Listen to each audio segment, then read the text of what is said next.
আসসালামু আলাইকুম প্রিয় ভাই বোনেরা, আপনারা সবাই কেমন আছেন? তো আমি আবার চলে আসলাম নাইম ব্রাদার্স ফার্নিচার থেকে।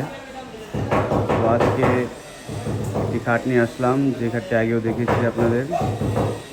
এক প্রবাসী ভাই অনলাইন অর্ডার করেছিল, তো আজকে এটা তার বাসায় চলে যাবে। আপনারা দেখতে পাচ্ছেন, সে অর্ডার করেছিল চিটাগাংয়ের সেগুন অলসারি।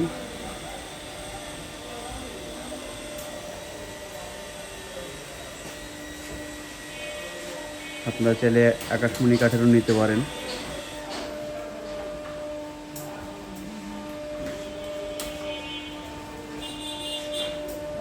আর এটা আপনার হাতে খোদাই করা নকশা, মেশিনের কোনো কাজ নেই। দেখতে পাচ্ছেন ডিজাইনটা খুবই সুন্দর। আপনারা চাইলে ডিজাইন চেঞ্জ করে নিতে পারেন। তো আপনারা যারা অনলাইন অর্ডার করতে চান করতে পারেন। আর লোকেশনে আসতে পারেন ঢাকা দোহার জয়পাড়া বড় মসজিদের পাশে। আর অনলাইনে আমাদের যারা যোগাযোগ করতে চান করতে পারেন, স্ক্রিনে দেওয়া নাম্বারে আমার ফোন দিতে পারেন বা SMS করতে পারেন। ধন্যবাদ।